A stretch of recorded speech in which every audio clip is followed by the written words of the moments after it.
Hey, I just wanted to thank you for downloading the Debt Buster Formula app. My name's Charles Scott. I'm the co-creator of Financial Choices Matter, and we made this little video just to give you a brief tutorial of how this whole thing works. We tried to make it pretty self-explanatory and pretty intuitive, but there's a couple of little nuances that I thought we'd just share with you. So let's take a look at how this really works.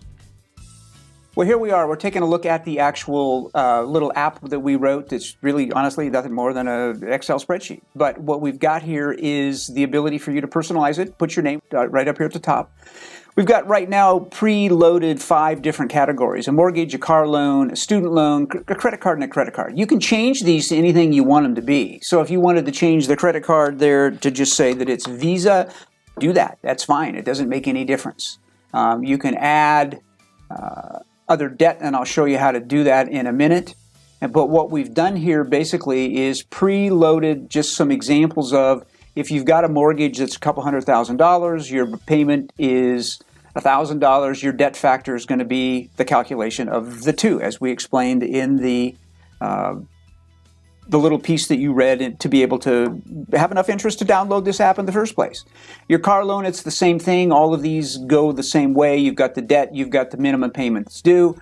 Where it really begins to change a little bit is with your student loan that has a number, and again another number of how much is due. You get a debt factor out of the deal. Credit cards are the biggest difference. You've got a credit card here that's got an $8,500 total balance owed right now. The minimum payment's $339. Your other credit card's got a $4,500 balance due, and the minimum is $129. When you do this and you do the math that the formula lets you do, what you end up with is 2 different factors down at the bottom. Let me show you how to do that. If I just said this first Visa card, instead of a $339 payment, was a $429 minimum due, that's going to change if you look at the number down here. When you click Run Debt Buster down at the lower left-hand corner here, click the button, and the math changes. So that change from whatever it was before, $359, I can't remember exactly what it was, but the number changes. And the idea, if you recall, is you want to pay the smallest number first, and that's what we showed you down here. Pay the red, run the Debt Buster number, it'll recalculate for you, and then pay the one with the lowest debt factor. So let's take a look at credit card 2, just to show you what can happen. The $4,500, and I'm going to have to guess on this here, because I got to make sure that I can get the math right for you, but when you plug stuff in, it's going to do it, trust me.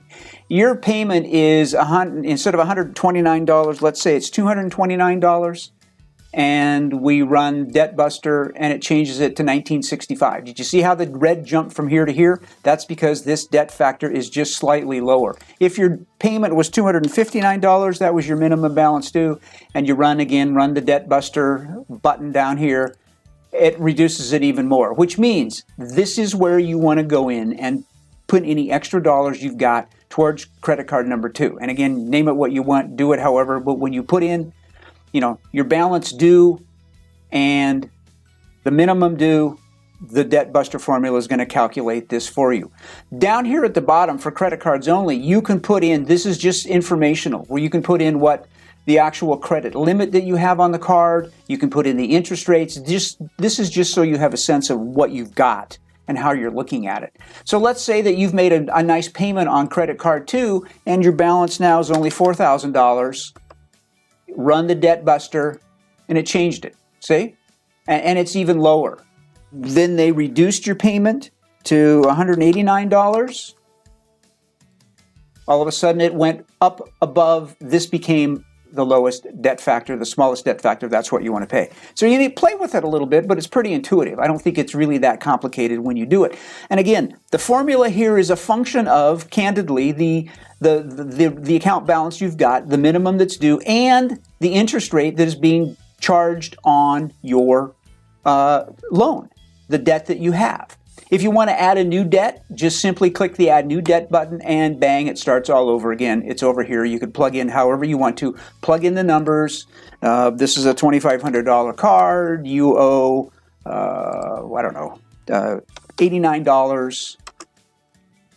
Run the Debt Buster, and you've got it. That does the debt factor for you. Again, you can plug in the the new credit limit, you can plug in the interest rate that it's being charged, and that's how it works. Again, the key is pay the lowest debt factor number first. Add any extra dollars to that. The one that is green is the one that is the lowest priority. And in this context, it's the mortgage. That makes sense. You know, a mortgage loan is going to be a fixed payment. The car loan is going to be a fixed payment. The student loan is probably going to be a fixed payment. Again, it's the credit cards that'll get you out of, you know, if you're in a credit card hole, this is going to get you out of it faster. It's just a mathematically superior way than paying the highest interest rate card first or paying the lowest balance first. This is a mathematically superior way of doing it. The other thing I'd like to suggest is if you've got any ideas on how we can improve that, let us know. You can email me at charles@pelletoncapital.com and we'll get back to you. We'll incorporate it if we can make it work and see if we can improve this. So I appreciate you taking the time. Certainly appreciate you downloading the app, and good luck reducing your debt and get out of it, because it's a gigantic load off your shoulders sometimes when that's all taken care of. Thanks.